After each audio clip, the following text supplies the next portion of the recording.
Come in. Welcome. Welcome to Mystery Theater.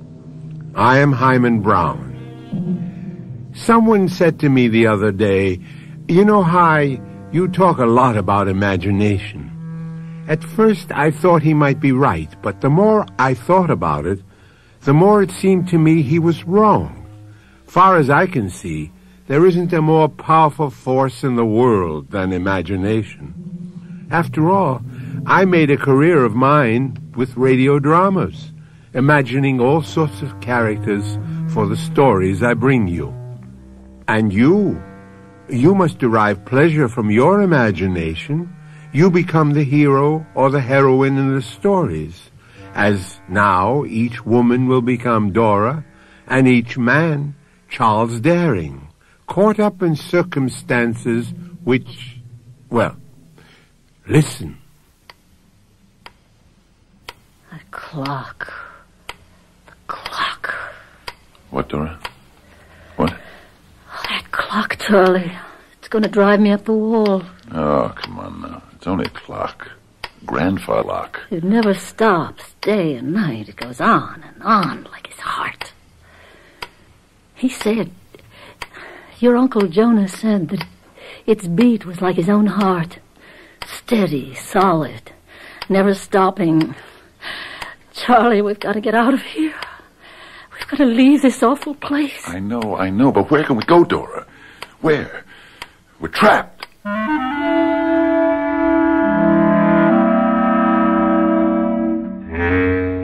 Our mystery drama, The Telltale Heart, was especially adapted from the Edgar Allan Poe classic for the Mystery Theater by George Lothar and stars Fred Gwynne. I'll be back shortly with Act One.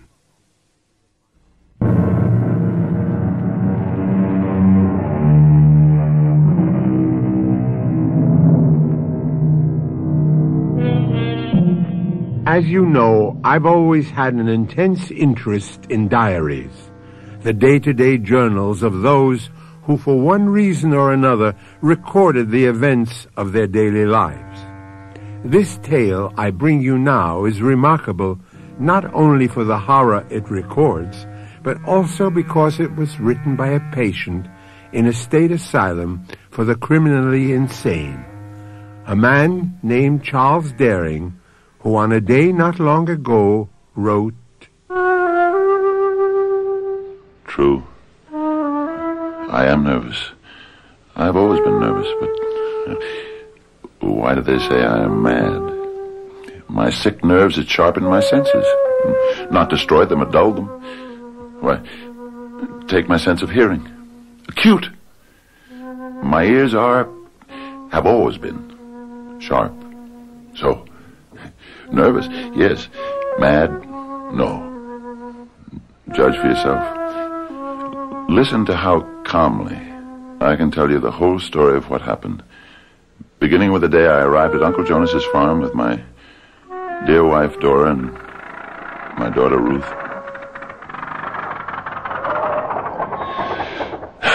Well, we're here. I didn't think the old bus would make it. Charlie, are you all right? Yeah. You're trembling. I'm okay. I'm okay. Take one of your pills anyway. I'm okay. I said, Dora, I'm okay. I'm sorry. Guess I am a bit keyed up. Long, tiring trip. Near 14 hours. Worrying the car was going to break down, but I'm all right now. We're here. Looks lonely, Daddy. Real lonely. Oh, Ruthie. It's a roof over our heads till things get better. Hello there. Hello. Here at last, I see. I thought you'd never get here. Of course, you're little Charlie Daring, my nephew. All grown up now, though, huh? Hello, Uncle Jonas. Gosh, it's good to see you. And this beautiful young woman is your wife, Dora, huh? And this charming little girl, your daughter, Ruth. That's right. Well, come on in. Our place is, might run down, I'm afraid, but, well, you know, I'm not as young as I used to be, and being way out here in what's practically wilderness It's hard to get help. Well, you'll have me now, Uncle Jonas. Yeah. Only, are you up to working, Charlie? You said in your letter you were sick. Reason you lost your job in the city and couldn't find another. Oh, well, now, about that... Oh, don't be embarrassed, boy. Out with it. Just tell me the truth of it. No. Better still. You tell me, Dora. Charlie isn't really sick. I mean, physically.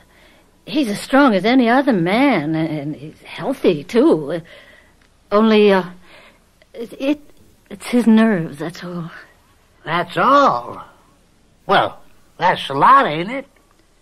Well, no, not really. It's just that now and then he gets these terrible headaches that kind of knock him out, and he starts trembling and sweating, and kind of a cold sweat. Well, now, this sounds real bad. No, it isn't, Uncle Jonas. Honest.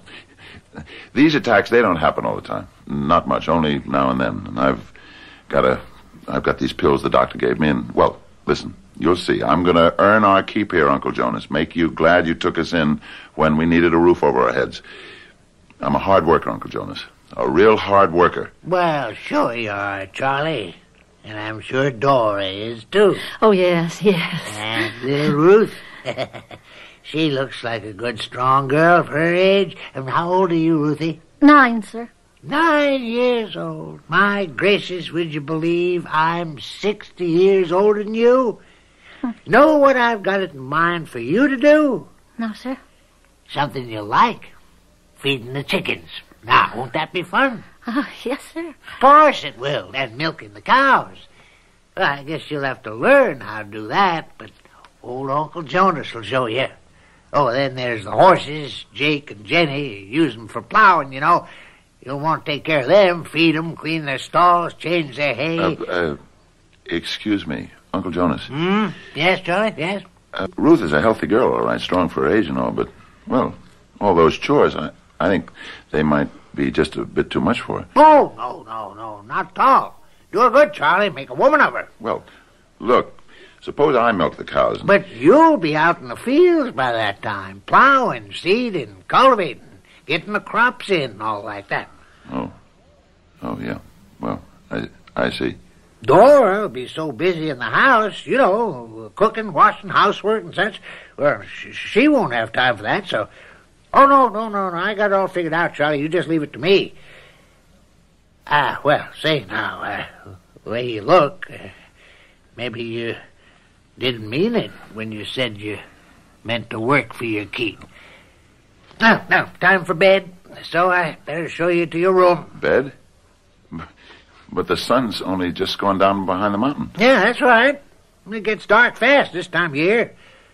See, Charlie, I don't like to waste kerosene keeping lamps going all night. But, Uncle Jonas... We get up with the chickens, we go to bed with the chickens, Dora. I was only going to say that we haven't eaten anything since noontime. Oh, hungry, are you? Well, yes. Oh, well, let's see what I can scare up in the kitchen.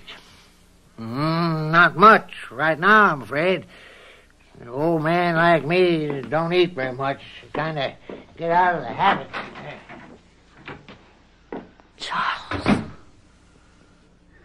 Charles, what have we got ourselves into? Sounds like he means to work us hard. To death, more like it. Charlie, I don't like your uncle. He scares me. Dora was right. As always, Uncle Jonas did mean to work us to death, or at least until we dropped, and always laughing jovially, joking that city life had weakened us, and farm work would soon make us strong. Well, as day went into week, we grew more and more exhausted from overwork and hungrier from lack of enough food. One morning in the kitchen... Charlie, you're back from the fields early. Early? It's nearly 12, and I've been plowing and seeding since before dawn. I'm bushed. Got a cup of coffee? I'll see if there's any left in the pot. He only lets me make one pot for the day, you know. I know. Where's Ruth? She was lying down. She came in from cleaning the horse stall, said she felt faint. She went to lie down, but... But what? He sent her out again. Said there was nothing wrong with her. Said she was faking.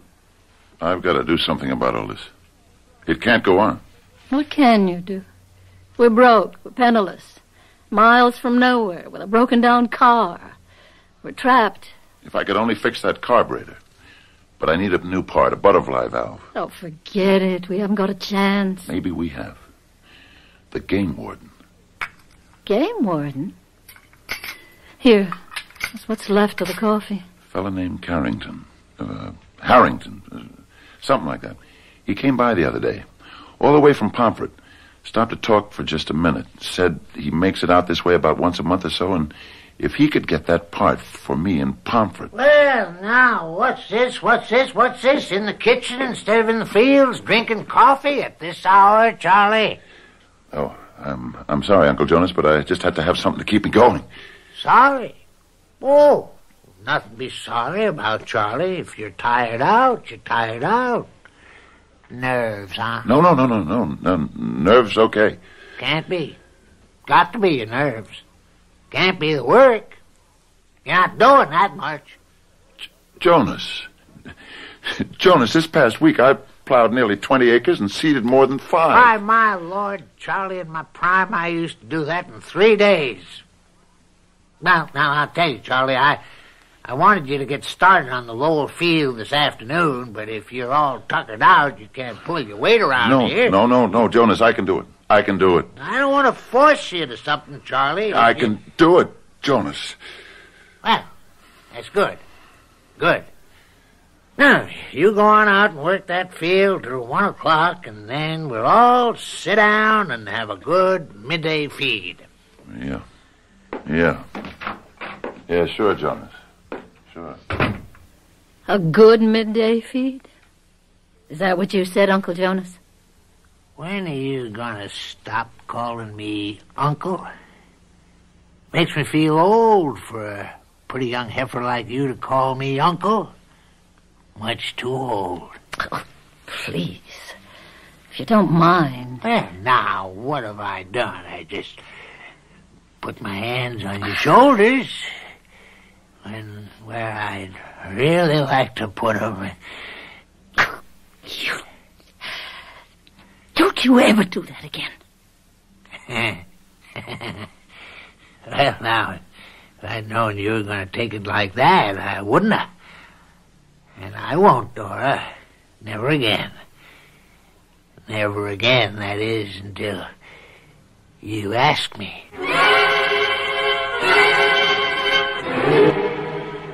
You're upset. You're all upset. Tell me what happened after I left. Tell me. Charlie, please. I've got to get supper on the table. What there is of it. Something happened between you and Jonas. What was it? Charlie, it was nothing. What was it? He tried to get fresh. What do you mean, get fresh? Charlie. I want to know. It isn't anything much. He just put his hands on my shoulder. And? Well, he sort of let his hand slip. Charlie, that was all. Believe me, that was all. I told him never to do anything like that again, and he won't. Charlie, believe me, he won't. Oh, he won't. I'll see to that. Where is he? Charlie. Where is he? Charlie, I think he's in that room he keeps closed, the one he uses for an office. Where are you going? To have a talk with Uncle Jonas. Charlie, wait. He's ordered us never to set foot in that room. I want a word with you, Jonas. Having another attack of nerves, Charlie? Must be. Can't imagine you busting in here otherwise. You know why I'm here, and it isn't my nerves. Well, then what is it? What is it, Charlie? That clock. Charlie. That clock, the way it ticks. Oh, yeah. Everybody notices that. everybody's ever been in this room, that is. It's more like a heartbeat, they say, huh? Strong, solid, full of life. Like my heartbeat. But that isn't what you come to talk about. You insulted my wife today. Insulted? You made advances, put your hands on her. And that was an insult? What do you call it? Well, a compliment to her beauty, her female attraction. You dirty-minded, hypocritical old... Charlie! Dora, what? Ruthie. And for a reason I didn't understand then, as I looked at Dora holding Ruth, my dead daughter, in her arms, I was aware only of the ticking of the clock. Trapped? Oh, yes, surely. That's the word for Charles Daring, who accepted the help of Uncle Jonas, his offer to come and live on his isolated farm, only to find that his farm is a prison. Charles's diary continues, and we'll read it together when Mystery Theater returns with Act 2.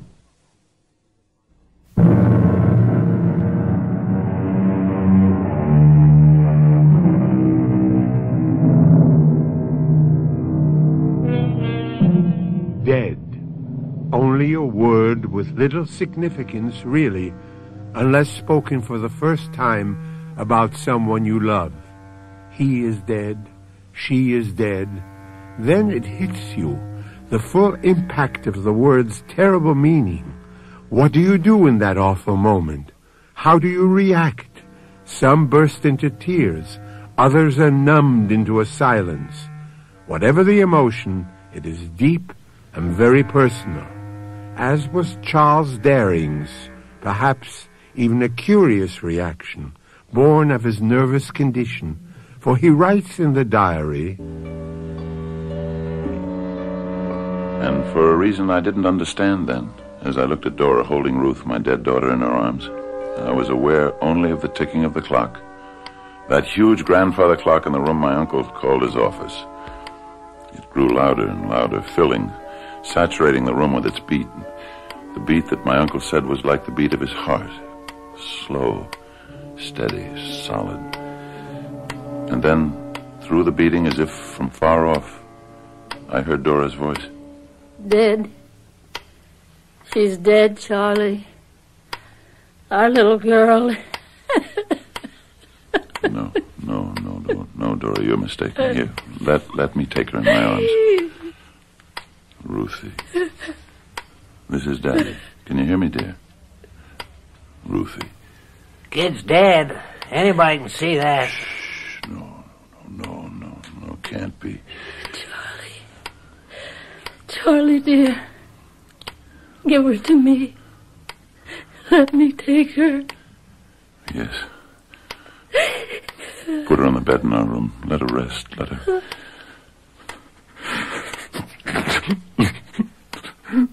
Let her rest. Come on now, Charlie. You can't go to pieces. Gotta act like a man. Got to face up to... Leave him alone. What? What's that? You've killed his daughter. Isn't that enough for one day? Leave him alone.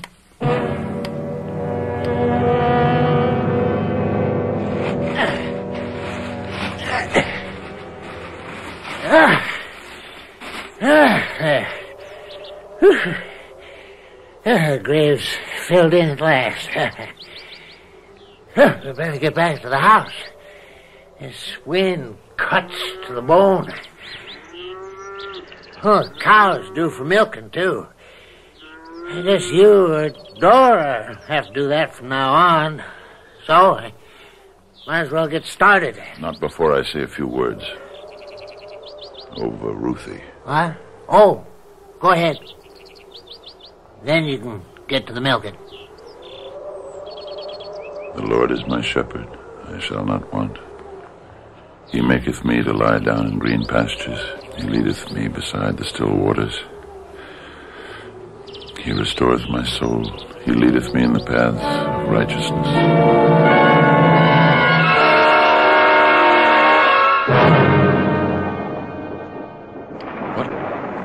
What? Dora. Wake up. I'm not asleep. Listen. It's only the storm, dear. No. Not the storm. Listen. To what, dear? The clock. The grandfather clock in Jonas's office. I don't hear it. I never have, Charlie. I hear it. You can't. His office is downstairs at the other end of the house. He keeps the door closed. You're imagining. No, I can hear it. My ears, you know how sensitive they are. Oh, darling, try to sleep. Can't. Keep thinking of Ruthie, our little Ruthie lying out there alone in the ground, the rain beating down, the cold rain. Try not. And the clock beating like his heart, beating. While hers lies still, will never beat again. I can't bear it. Charlie. Darling, I'll get you a pill for your nerves. Don't leave me, don't. The bottle's down in the kitchen. Only a minute. I'll be right back. Only a minute. Oh, I startled you, girl. well, I didn't expect to find you in the kitchen this late. A glass of warm milk to help me sleep. There's a little left if you'd like some. No, I just came down to get Charlie's pills. Oh, I'm glad you did. Yeah, long time since I've seen a woman in her nightgown. I thought the bottle was here on this shelf. You might as well stop looking for them pills. What do you mean? I threw them away. Charlie's pills? He don't need them. He only thinks he does. Are you out of your mind? They're all that keep him from going completely to pieces. No, don't believe it. A lot of nonsense. Doctor's nonsense. You didn't throw them away. Where are they? No, I threw them away, all right. Then you must want him to break down completely. That's it, isn't it? I've known all along what you were up to, but I wouldn't admit it to myself. Now I know. Oh, then you tell me. Stay away from me. Don't you touch me, I swear. If you do, I'll tell all I know. Huh? Tell who? Who's there to tell? Oh, get your hands off. Tell who? Huh? Tell who? Only one around, Charlie. I'll get to town. Somehow I'll get to town. I'll tell the police. You meant to kill Charlie.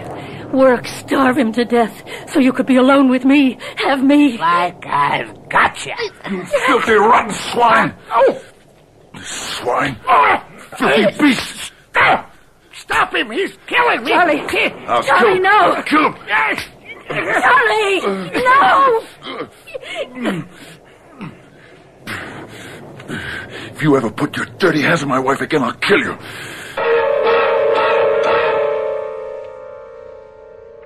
There was no sleep for us that night, Dora and me. And by the time dawn showed beyond the mountains, we'd come to a decision. Too late to save our beloved daughter, but in time to save ourselves. If I could somehow manage to fix the car. So, after the usual skimpy breakfast, a piece of unbuttered bread and a cup of weak coffee. What's all this? Charlie, what you up to? Getting Dora and me out of here, that's what I'm up to. Oh, now, come on. Hold on, Charlie. Hold on. Let's talk this over. There's none to talk over. I don't think I knew what I was doing, Charlie. I really don't think so. Well, you did it, and it wasn't the first time. I know. Starving us to death, working us to death. You killed Ruthie, you did. No. Charlie, you got to forgive me for what I done without meaning to. You work us and starve us. I thought it was best for you. But I was wrong. And I admit it. And I ask you to forgive me. Well, Don't, Charlie. Don't do it. Oh, now, Dora, Charlie. Don't you see what he's up to? If we leave, and we're leaving, he loses whatever work he can get out of you before you drop in your tracks. And he loses me. Now, girl, daughter... Don't you daughter me. Any woman could see through the likes of you. You'll kill him, That's why you threw away the pills he needs, and then you'll have me all to yourself. All alone, out here in this forsaken wilderness, to do whatever you want with. Charlie, get that car running. If it's at all possible, get that car running.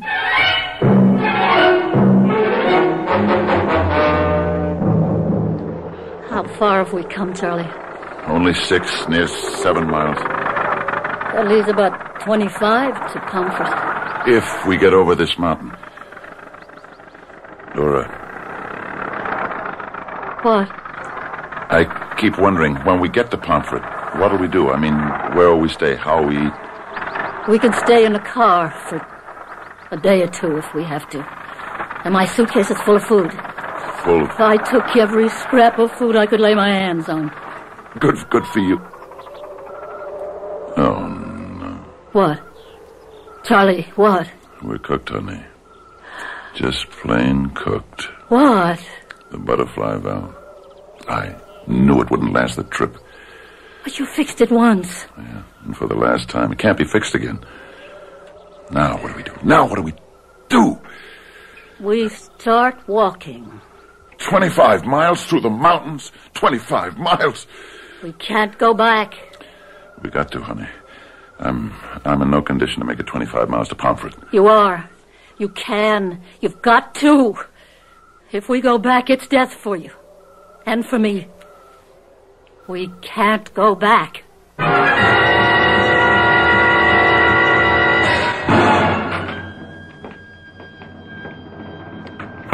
Who's there? Who's there? We come back. I figured you would.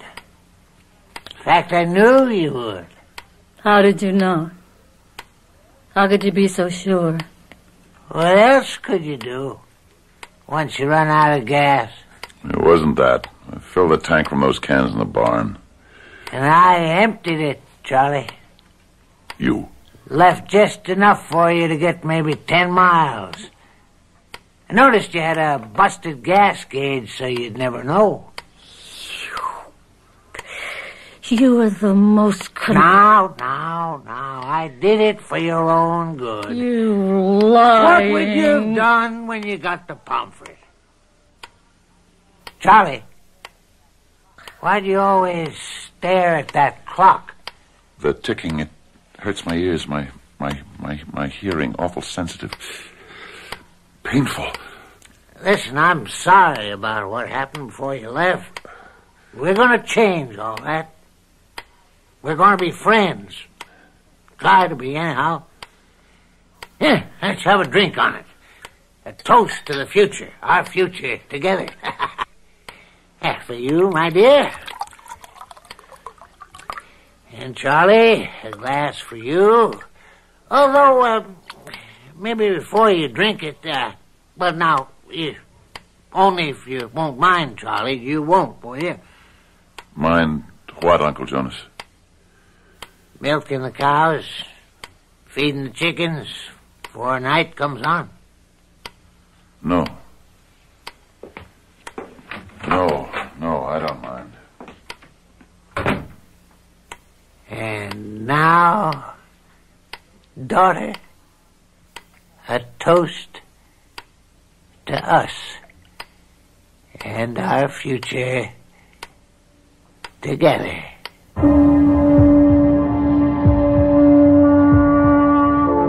An evil old man, a ruthless old man, and unhappily a victorious old man.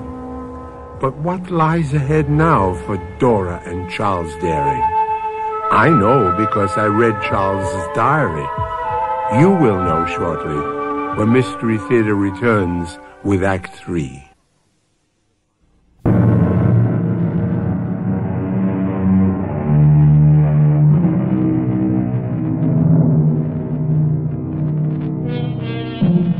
One wonders at times on the nature of evil. What is it in all of us that on one occasion or another will make us do wrong when we know that it is wrong? St. Paul said, "The good I would do, I do not, and the evil I would not, I do. Our author, Edgar Allan Poe, said simply, we are perverse.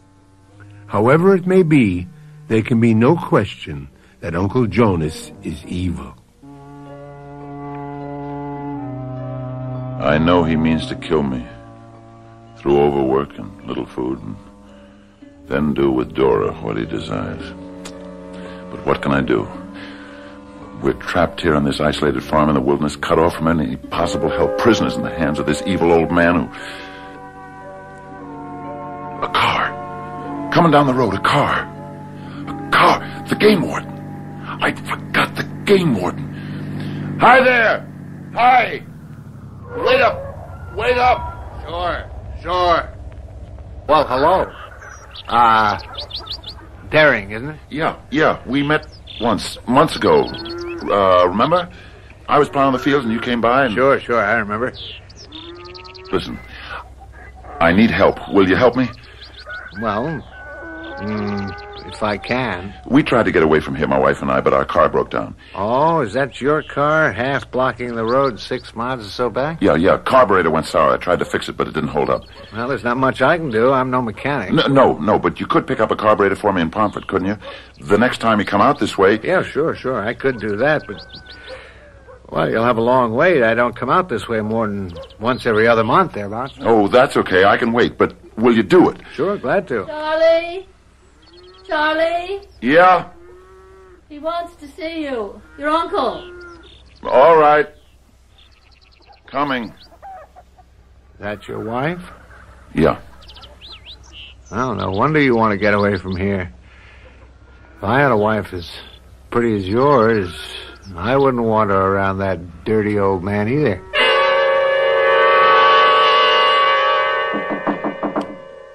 Come in. Well, where you been? I told Dora I wanted to see you 10 minutes ago. I was working in the barn. Working? You working? Look at me, damn it. Not at that clock. You're always looking at that clock. Look at me when I talk to you. Yeah. I got to thinking. It's a waste of time, you tripsing back and forth from the fields to the house, from the barn to the house. So, from here on, I've decided you'll live in the barn. What? You can't do this. Dora and me can't live in the... I didn't say Dora.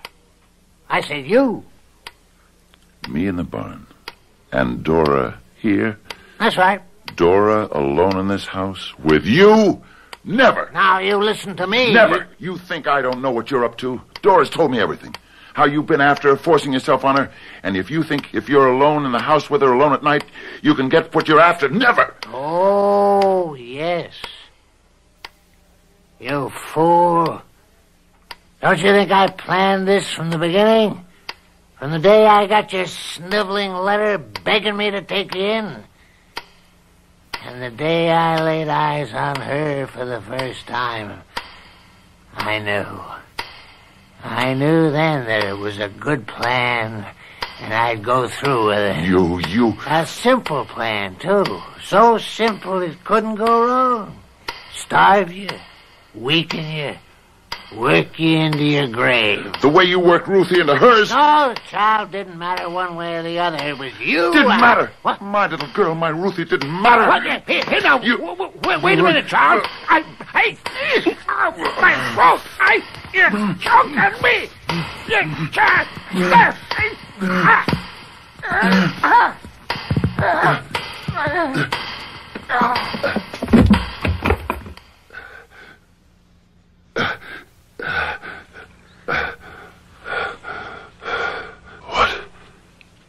What?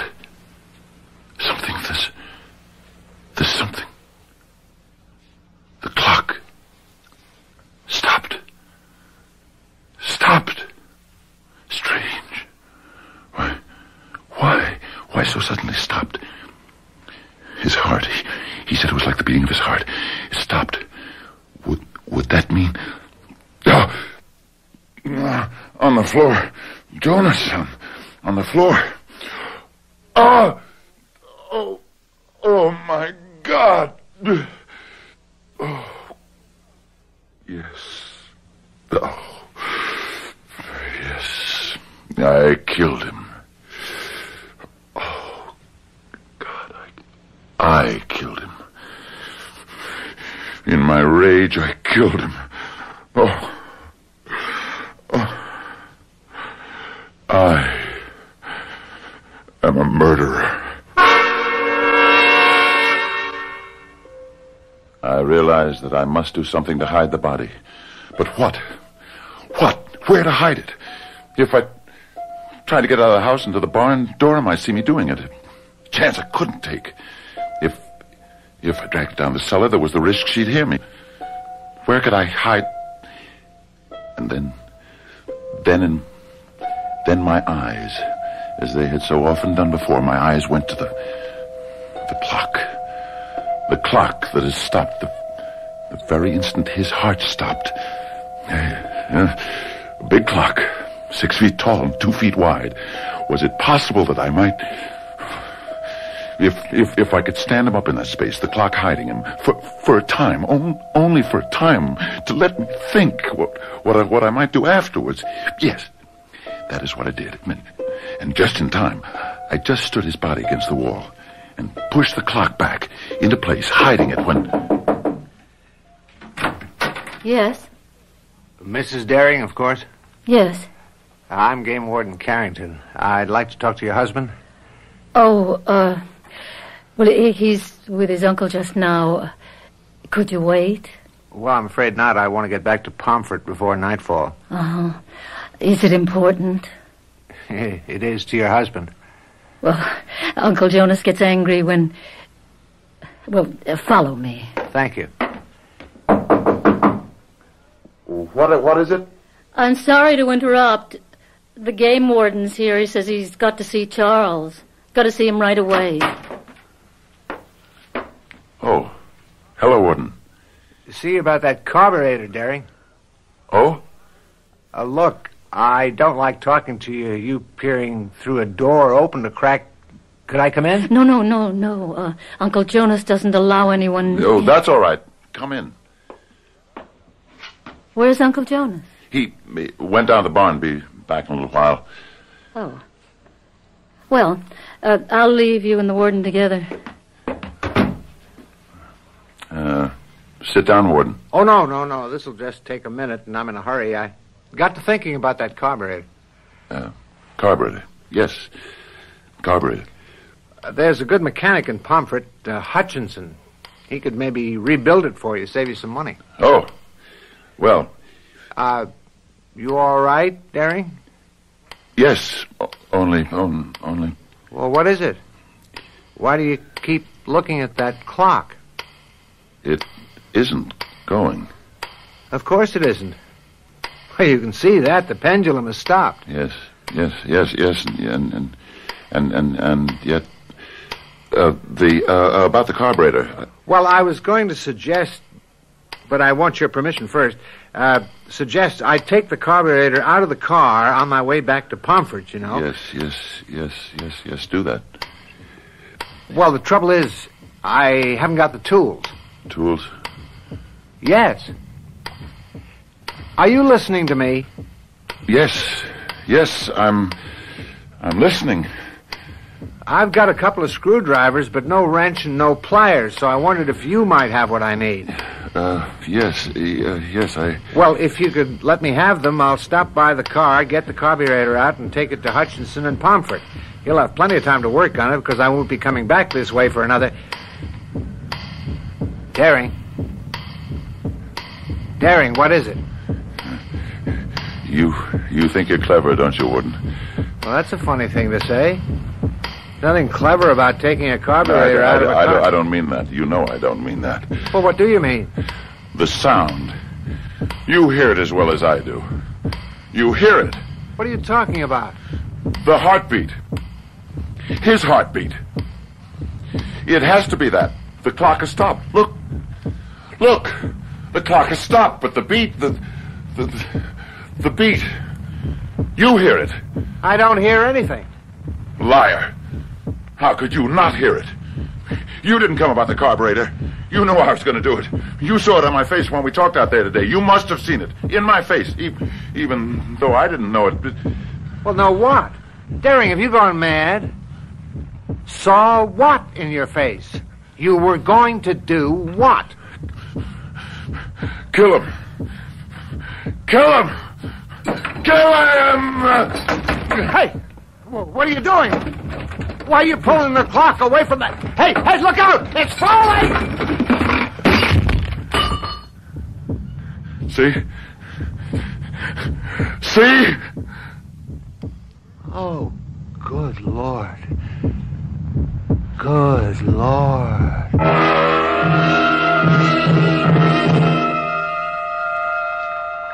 Charles, dear? You've come, Dora.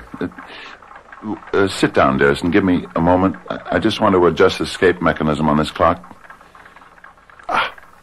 There. All fixed? All fixed. And they said it couldn't be done. If it can be done, you're the man to do it. Dr. Leonardo says you're a genius when it comes to fixing clocks. Goodness, you fixed just about every one in this whole... In the asylum. I know what it is, Dora, dear. I just don't know why I'm here. No matter, sweetheart. So long as you're happy. Oh, very, very. And you? I'm fine. And Ruthie? Little Ruthie. How's she? She couldn't be better, Charles. She sends her love. Give mine to her. Oh, dear. What, Charles? This escape mechanism. Still not working the way it should. If you'll excuse me, Dora.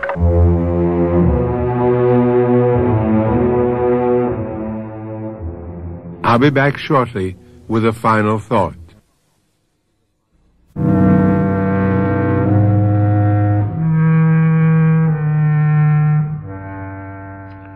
Well, to come full circle, you became Charles or Dora Daring, and as I pointed out earlier, you couldn't have done it without that miracle, imagination. Think, how completely did you become Charles or Dora?